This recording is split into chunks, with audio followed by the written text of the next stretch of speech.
Hello বন্ধুরা, কেমন আছো তোমরা সবাই? আশা করি খুব ভালো আছো। আর আমিও খুব ভালো আছি। আর আজকে আমি এখন খাবো মোমো। আজ বিকাল থেকে খুবই মোমো খেতে ইচ্ছে করছিল, সেই জন্য পুরো এক প্লেট মোমো নিয়ে আমি বসে পড়লাম। সঙ্গে আছে চাটনি আর চিকেন স্যুপ। মোমো খেতে কিন্তু আমার দারুণ লাগে। আর মোমো কার না খেতে ভালো লাগে, সবারই খুব ভালো লাগে মোমো খেতে। বন্ধুরা তোমরা যে যাই বলো না কেন, আমার কিন্তু মোমো থেকে স্যুপটা খেতে আরো বেশি ভালো লাগে। সেই জন্য আমি যখন মোমো আনি তখন আমি বেশি করে স্যুপ নিয়ে আসি। আমার মতো তোমাদের কার কার মোমো খেতে খুব ভালো লাগে অবশ্যই আমাকে কমেন্ট করে জানিও। আর এইদিকে এই দেখো, মোমো দেখে তো আমি থাকতেই পারছিলাম না। মোমো আনার সঙ্গে সঙ্গে আমি প্লেটে ঢেলে নিলাম খাওয়ার জন্য। আর এদিকে চাটনিটা নিয়ে নিলাম পাশে।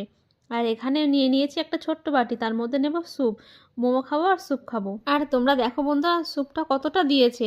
আর যদি ওখানে বসে খাই কিংবা দাঁড়িয়ে খাই তাহলে স্যুপটা চায়ের কাপের 1 কাপ দেবে, তার বেশি আর দেবে না। আর দেখো এখানে দিয়েছে পুরো 1 বাটি হয়ে গেছে।